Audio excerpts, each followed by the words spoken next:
সোমবার শিলিগুড়ি মহকুমা পরিষদের অন্তর্গত ফাঁসিদেওয়া ব্লকের হাঁসকোয়াতে আয়ুষ মেলার উদ্বোধন করলেন রাজ্যের স্বাস্থ্য প্রতিমন্ত্রী চন্দ্রিমা ভট্টাচার্য। এছাড়া এদিন উপস্থিত ছিলেন দার্জিলিং জেলা মুখ্য স্বাস্থ্য আধিকারিক তুলসী প্রামাণিক, শিলিগুড়ি মহকুমা পরিষদের সভাধিপতি অরুণ ঘোষ, শিলিগুড়ি মহকুমা পরিষদের কর্মাধ্যক্ষ আইনুল হক, ফাঁসিদেওয়া ব্লকের বিডিও বিপ্লব বিশ্বাস, ফাঁসিদেওয়া পঞ্চায়েত সমিতির সভাপতি বিনায়িকা সহ স্বাস্থ্য আধিকারিকরা। এই মেলায় রাজ্যের স্বাস্থ্য প্রতিমন্ত্রী গোটা মেলা ঘুরে দেখেন এবং সাধারণ মানুষের সঙ্গে কথা বলেন। সাংবাদিকদের মুখোমুখি হয়ে রাজ্যের স্বাস্থ্য প্রতিমন্ত্রী চন্দ্রিমা ভট্টাচার্য বলেন, আজকে এখানে এই বছরের দ্বিতীয় আয়ুষ মেলা হচ্ছে এই মহকুমায় এবং আগে খড়িবাড়িতে হয়েছিল, এবারে এইটা এখানে হচ্ছে। খুব সুন্দর মেলার আয়োজন করা হয়েছে মানুষকে পরিষেবা দেওয়ার জন্য। যদিও 50টির বেশি স্টল রয়েছে, মানুষ আসছেন, লাইন করে দাঁড়িয়ে রয়েছে পরিষেবা নেওয়ার জন্য। আর এইটা সার্থকতা প্রমাণ করে স্বাস্থ্য ও পরিবার কল্যাণ দফতরের এবং তার মাথায় রয়েছেন রাজ্যের মুখ্যমন্ত্রী মমতা বন্দ্যোপাধ্যায়। স্বাস্থ্য দফতরের সমীক্ষায় দেখা গিয়েছে যে উত্তরবঙ্গ মেডিকেল কলেজ ও হাসপাতাল পিছিয়ে রয়েছে। এই প্রসঙ্গে তিনি বলেন, যেখানে পিছিয়ে আছে সেখানে আরও ভালো করতে হবে, তার জন্যই এই সমীক্ষা। আর সমীক্ষা যেই সব জায়গায় ভুল আছে সেই সবকে ঠিক করা। সমীক্ষাকে নেগেটিভ নিলে হবে না, সমীক্ষা মানে পজিটিভ। তার নিশ্চিতভাবে উত্তরবঙ্গ মেডিকেল কলেজ ও হাসপাতাল ভালো করবে। এর পাশাপাশি তিনি আরও বলেন যে আমরা খবর পেলাম যে চোপড়ায় আগামীকাল যাবে, আমরা নিশ্চিতভাবে খুশি। দার্জিলিং থেকে স্বপন পালের report, Birbhum news. Wheel chair তুলে দেওয়া হচ্ছে, এদেরকে হুইল চেয়ার তুলে দেওয়া হচ্ছে। তো এখানে আছো কি যারা আধিকারিক রয়েছেন তারাও এখানে উপস্থিত আছেন, মাননীয় বিডিও মহাশয় তিনিও এখানে উপস্থিত আছেন। আসলে সবাই মিলে যদি একসাথে আমরা কাজ করি, যে যে স্তরে আছি, কোনো কাজ তো ছোট নয়, কোনো কাজ বড় নয়, ছোট বড় সব মিলিয়ে যে কাজ হয় সেটাই একটা বৃত্তকে সম্পূর্ণ করে। তাই কারোর মধ্যে কোনো সংকীর্ণতা না রেখে আমাদের যারা আধিকারিক এবং আমাদের যারা কর্মীরা তারা একসাথে কাজ করেন বলে শ্রেষ্ঠ হচ্ছে স্বাস্থ্য পরিষেবা, শ্রেষ্ঠ হচ্ছে বাংলার মাটিতে দেখিয়ে দেওয়া হচ্ছে সারা ভারতবর্ষের মধ্যে অগ্রণী ভূমিকায় আমরা যাচ্ছি। বিভিন্ন ক্ষেত্রে প্রাইজ নিতে যাওয়া হচ্ছে। আমি তো নিজে কতগুলো জায়গার প্রাইজ নিয়ে এলাম, কিন্তু বলা হয় যেন আমরা কিছুই করি না, এমন একটা চিত্র প্রকাশ করা হয় ওই কেন্দ্রের সরকারের পক্ষ থেকে রাজনীতি করছি না। তাই সবাইকে শ্রদ্ধা জানাই যে এই জায়গায় পৌঁছতে আমাদের সহযোগিতা করেছেন, আমরা আপনাদের সঙ্গে আছি। আমার এই মহকুমা আমার কাছে একটা আমার সেকেন্ড হোমের মতো হয়ে গেছে। আমি সবসময় এখানে আসি এবং সবসময় সকলের সঙ্গে মিলিত হই। এইখানে আসলে একটা অন্যরকম আনন্দ হয়। আজকে দেখছেন না এই যে 10 বছর আগে কি ছিল আর এখন কি হয়েছে, এই এত গুণ বৃদ্ধি বাজেটে, সেটা হচ্ছে মানুষের কাছে স্বাস্থ্য তার অধিকার হিসাবে প্রতিষ্ঠিত করা। আগে আগে আমরা দেখতাম যে স্বাস্থ্য মানুষের অধিকার, এর হয়তো মান্যতাটা সঠিকভাবে হতো না, কিন্তু আজকে আমাদের ভারতবর্ষের সংবিধান নাগরিকদের যে অধিকার দিয়েছে, মৌলিক অধিকার, সেই মৌলিক অধিকারের মধ্যে স্বাস্থ্য পাওয়াটাও আপনার অধিকার, ভিক্ষা চাইবার নয়। সেইটা আজকে আমাদের মাননীয় মুখ্যমন্ত্রী সেই অধিকার প্রতিষ্ঠা করেছেন। ভারতবর্ষের অন্য কোন প্রদেশে আছে আমি জানি না, যদি থাকে নিশ্চয়ই আপনারা আমাকে কারেক্ট করে দেবেন। আমাদের রাজ্যে সমস্ত চিকিৎসা সর্বস্তরের, সেটা যত ব্যয়বহুল হোক না কেন, সম্পূর্ণ বিনামূল্যে।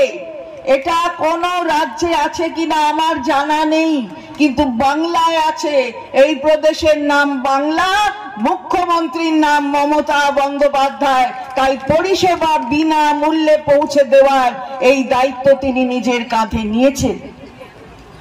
তার সাথে মুখ্য স্বাস্থ্য আধিকারিক বলছিলেন স্বাস্থ্য সাথীর কথা। স্বাস্থ্য সাথী আছে 5 লক্ষ টাকা নিয়ে সকলের পাশে, সেখানে কোনো মেরুকরণ করা হয়নি, অর্থের নিরিখে নয়, কোনো ইনকামের নিরিখে নয়, কোনো ভেদাভেদ অন্য স্তরের নিরিখে নয়, সবাইকে সমানভাবে দেখে খালি যারা সম্পূর্ণভাবে সরকারের হেলথ স্কিমে আছে তাদের বাদ দিয়ে সকলকে কিন্তু নিয়ে আসা হয়েছে স্বাস্থ্য সাথী এই প্রকল্পের মধ্যে। 2016 সালের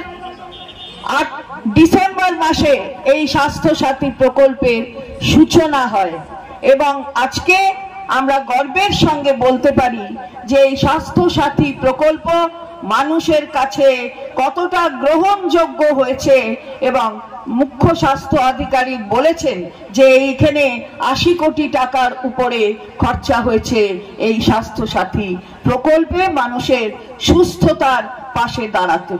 আমরা তাই বলতে যে এখানে অনেক কিছু শুনি, আমি রাজনীতি করছি না, আমি খুব সজাগ সচেতন যে মঞ্চ সরকারি মঞ্চ এবং এই সরকারি মঞ্চ থেকে রাজনীতির কথা বলা কখনো যায় না। আমি রাজনীতি করছি না, আমি শুধুমাত্র একটু কেন্দ্রীয় বাজেটের কথা এটা তো বলবো, কারণ কেন্দ্রীয় বাজেট তো সেন্ট্রাল গভর্নমেন্টের বাজেট। সেই বাজেটে আশা দিদিমণি এবং ICDS দের আয়ুষ্মানে নিয়ে আসার কথা বলা হলো। আমার আজকে প্রশ্ন জেগেছে মনে যে তারা কি যে কন্ডিশনগুলো ফুলফিল করলে তবেই আয়ুষ্মানের এখতিয়ারে আসা যায়, তার মধ্যে তারা আসতে পারবেন কি?